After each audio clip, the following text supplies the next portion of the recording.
I've arrived at York Minster, as you can see, and that's the entrance right there. There's an interpretive model right there for people who are blind, and there's bits and pieces of the old city wall everywhere, so I'm not sure if this chunk of wall here, just to give you an idea of how it feels here, is part of the city wall or part of the enclosure or something else. So I'm about ready to enter the building, and let's see if they'll allow the video or not.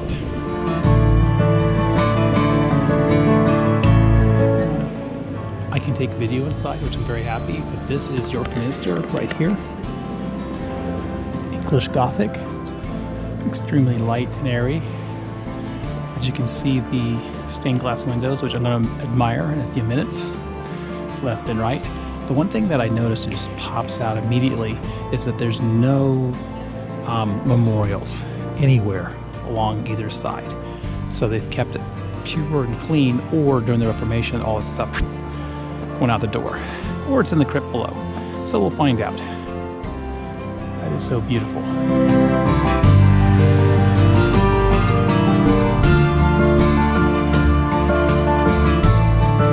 Okay, we're here at the transept, so let's go take a quick look. So this, I think that's the rose window. But notice the beautiful ceiling and the carving, and then this is the lantern here. As you can see, I'm walking over to the other transept right now, and just like how dark it is and how ornate it is. I'm just wondering what this looks like. It's cloudy outside, so you can't get an idea of full detail. And then coming here to the very center part of the lantern, give you an idea. And then we go back this way. This is the nave right here. And it's very light and airy because they purposely used light colored semi-opaque glass with some stained glass inside of it. It's different than the cathedral in Lyon, because in Lyon they had all the light colored glass facing south and all the darker colored glass on the north, and it kind of separated into Old Testament on the north side of the building and New Testament on the south side of the building. So there may be something similar going on here, but this is very, very beautiful and stunning. And I need to take some more pictures of some areas around here. And then this is the screen that separates the congregation from the canon, so all the people who would be singing the Mass back when it was a Catholic church be on the other side of this. Now, a lot of churches, this stuff was removed and reconfigured to open it up to combine these two spaces, but the original liturgical space, that is where the Mass would be celebrated, and then this would be where the faithful would be gathered as part of that celebration. Okay, we're leaving the Minster proper right now, but we're going over to the chapter house. Now, the chapter house is where the canons and the religious order that was running the show here would meet and do their business. And so, coming along here, oh, this is neat. Right here, this is at the Adventurers Guild Hall, which I visited yesterday.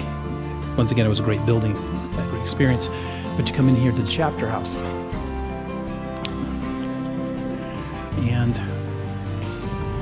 as you can see, coming in, this is where they would meet and discuss business. And you can see it's just a beautiful, ornate space here, all in stone. And if you're wondering about the money aspect of this, this part of England has a lot of sheep, and so they made a lot of money on the fleeces and the wool coming out of this region, and then being shipped over to Flanders to be made into cloth and then shipped back. So this is wonderful.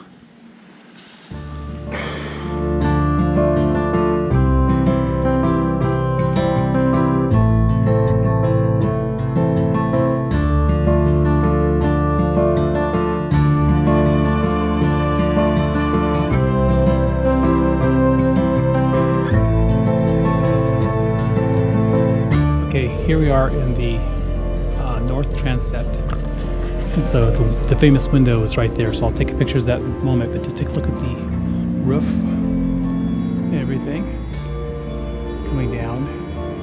And this is where the hours are prayed or sung, right here.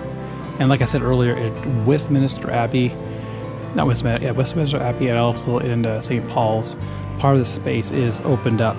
I think at St. Paul's they did that. And then also carved wood, which I can't remember the variety of wood used. But none of this, I think this might be all oak because it all has the same age patina to it. It doesn't look like they replaced anything. So this is a wonderful liturgical space. And then I'm going to go ahead and go this way because I'm going to show you these things.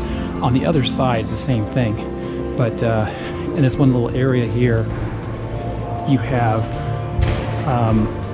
all these memorials they placed against the walls here to famous people. So I'm going to continue on walking around that direction.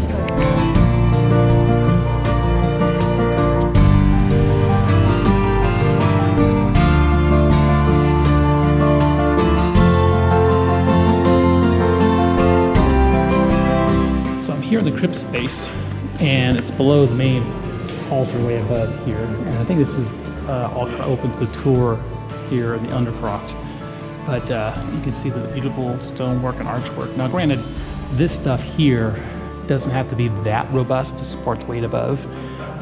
So it's just, you know, down below with some old carvings and altars at one time.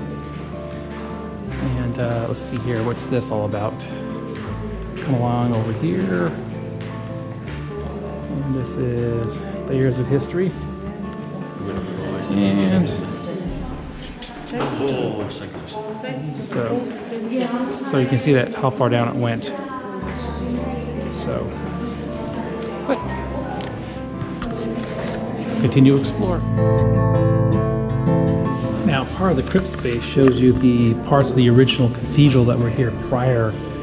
They tearing it down and building the current minster. So obviously these are old columns and stonework, along with these columns here. So it definitely gives you an idea of what it's like. And so, yep.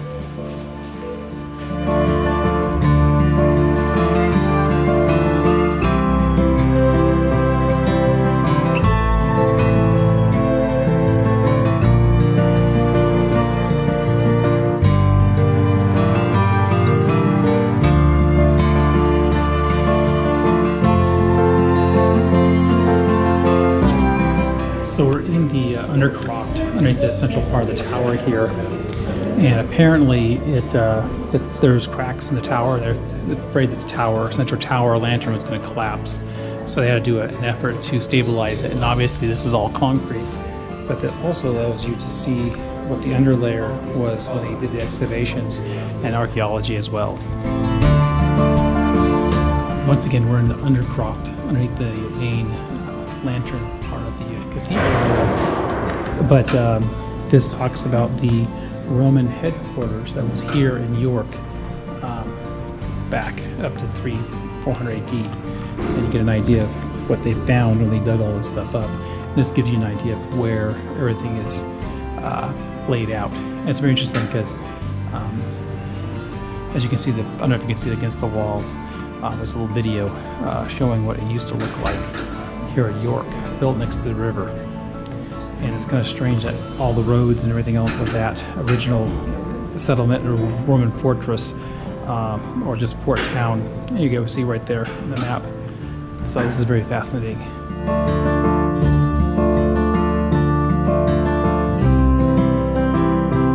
So we moved from around there from Roman times into here, which is, which is now into Viking times. So it sounds like the town or city of York collapses and disintegrates, and then it gets required by the Vikings, and then re-evangelized by the Christians. And then coming around the corner here, but this is really interesting because you can see all the old I mean, parts of the York Minster coming down, but all this nice stonework of the various ages in this museum down here in the basement or in the Undercroft. So this is really fascinating. Okay, so I just did the Undercroft Museum, and I want you to imagine something. So going downstairs, there's these 4 huge pillars holding up the lantern, the tower, and they were starting to crack. And what they had to do is they had to come in here, remove all the flooring, and then dig down into space, and then reinforce the foundations of the tower, the lantern. However, along the way, they did a lot of archaeological work of the original Roman fortress here. And I'm walk and talk. Original Roman fortress, and also the earlier Norman basilica that was here, the Norman Minster that was here before it was torn down and rebuilt. So I'm not sure how much video I'll show up below before this, but it was very fascinating. So we're supposed to meet here for the roof tour at 2 o'clock.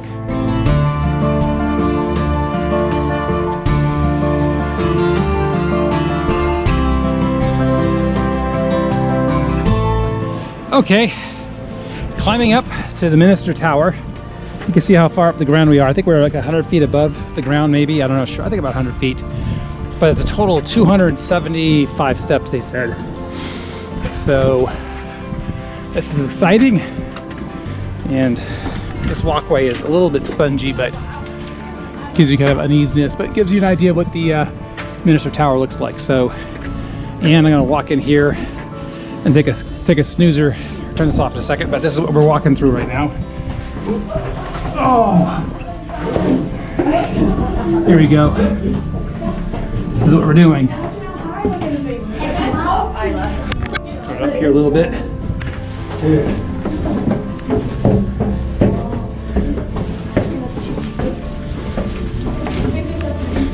And I'll turn this off. Made it to the top here. I thought we were going to be at the a lower level, but we're actually on top of the lantern. And you can see views. Okay, pointing this direction, going that direction is where my hotel's at. And it looks like there's a coal-powered station way over in the distance, but this is really neat. Hold there. And you can see this is the lantern top. So underneath this is just straight down to cathedral floor. And some foliage there should probably be removed. But this is pretty neat. So I'm gonna enjoy this, take some pictures. And that's that. The tower has been climbed.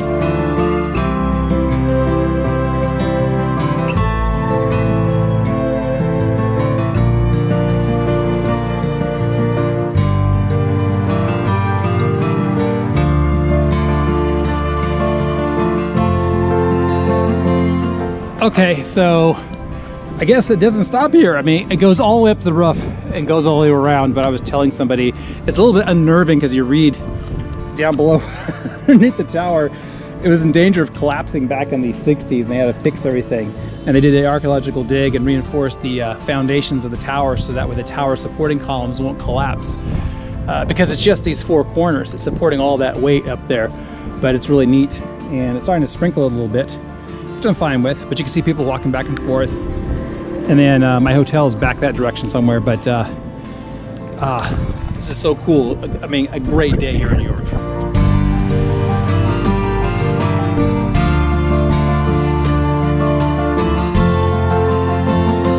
Now, after almost an eternity of waiting, because there's a wedding behind me for the last 2 hours, we kept this section closed, and I climbed the tower and came back down.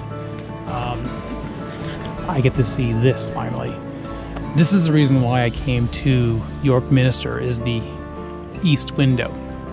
It's one of the largest stained glass windows in the world, and this cathedral is famous for it. So you can see all the vibrant light, and it's very interesting because, I mean, you have to have a lot of light elements, like lighter elements, like clear or semi-opaque glass to let a lot of light in, and that contrasts so well to the stained glass to show the various Bible scenes. But it is a very, very, very large window. I wonder what it's like with full like morning sunlight blazing in.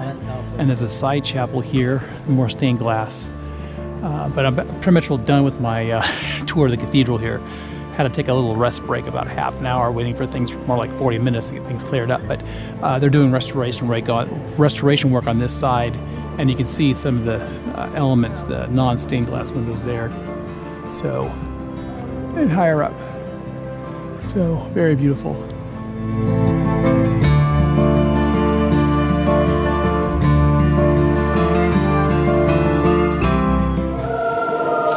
So I'm done with touring the Minster, but apparently right here is St. Cuthbert's window.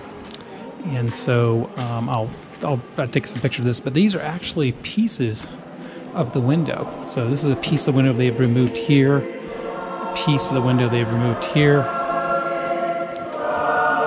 around the corner here. Another piece of the window here, pieces here, piece there. So I'm going to enjoy these last few moments here at the cathedral before I leave.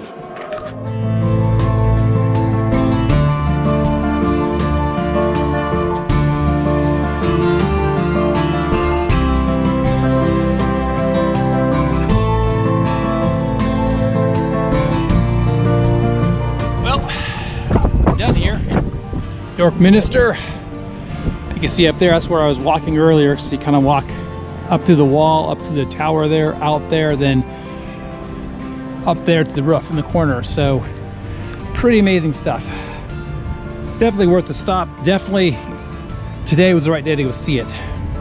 So I have to go to the oratory for Mass tonight at 5. I need to take care of a few things beforehand. So I'll talk to you guys later.